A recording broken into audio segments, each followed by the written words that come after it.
February 1921, Bombay. A young lawyer named Jamadas Dwarkadas stands before a roaring bonfire. He holds his British law degree one last time, then throws it into the flames.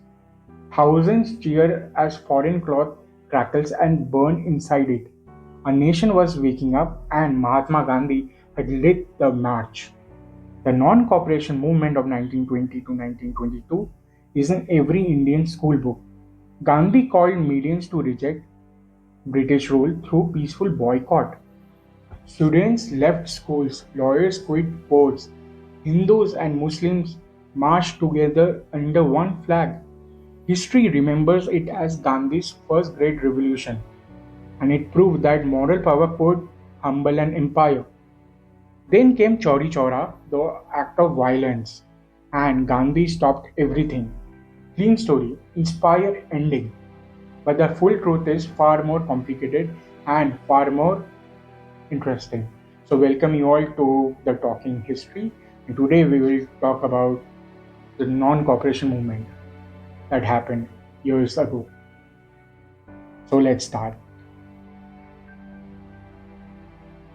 August 1920, the wounds of Jallianwala Bagh were still raw.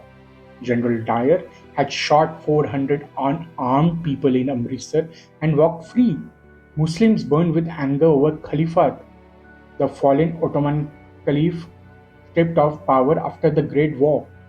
Gandhi saw an opportunity no leader has seen before. He bound Hindu dreams of self-rule to Muslim grief, creating a coalition that shook the British to their core. But unity was harder than it looked. Congress leaders like Chittaranjan Das refused to boycott councils they had just won.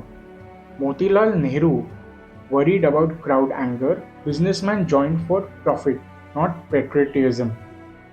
Peasants wanted lower rent, not just freedom.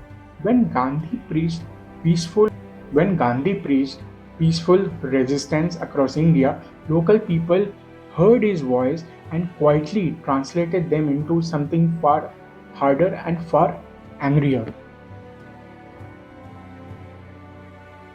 The movement that followed was not one unified protest. It was dozens of local fires burning in different directions. In Bengal, city lawyers quit courts dramatically while village panchayats settled disputes through fear and force. In Girid, boycott committees burned shops and beat those who refused to join. In Malabar, Mokpla Muslims fused Caliphate with holy water and seized trains, killed officials, and briefly declared their own republic. The British crushed it, killing 2,300 Moplas. In Awadh, peasants' assemblies stopped paying rent entirely, echoing the Great Revolt of 1857. Gandhi's volunteers sent to liquor shops found themselves guarding red stripes instead.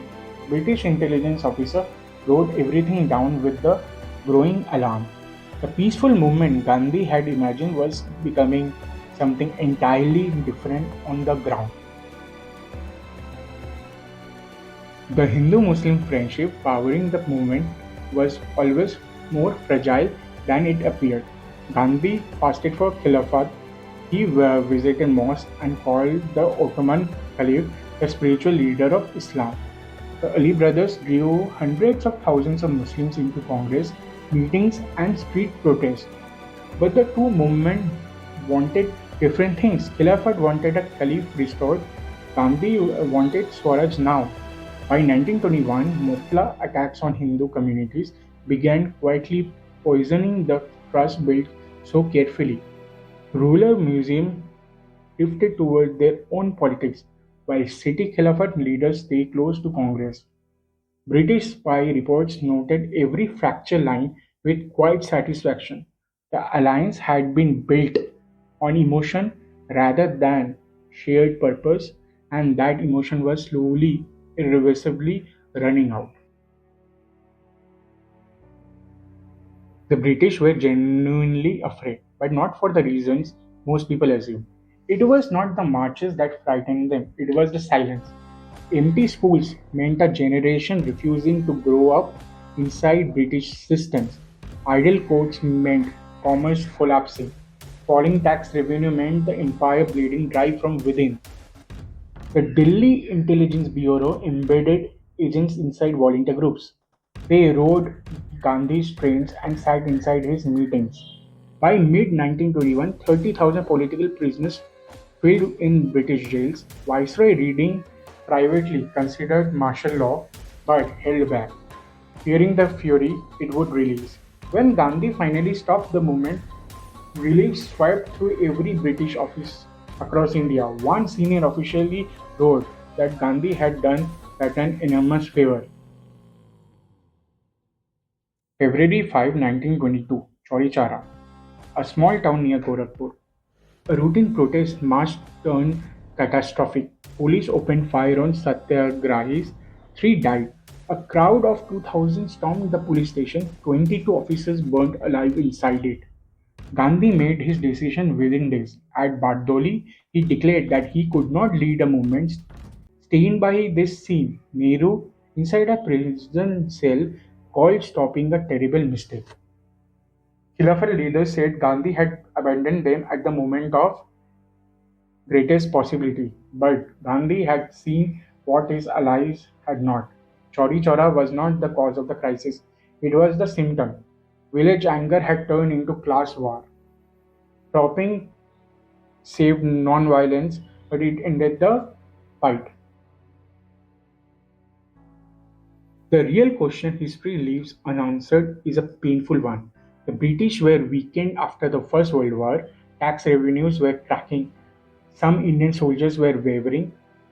A complete shutdown of courts, schools, and revenue collection across the entire country might have been more than the empire could survive. Gandhi chose the longer road, building discipline and principled fighters for the battle still ahead. He believed a movement won through chaos would produce a nation built on chaos. Whether that caution was profound wisdom or whether it handed Britain another quarter century in India is a question historians have argued ever since. It has never been fully settled. Perhaps it will never will be.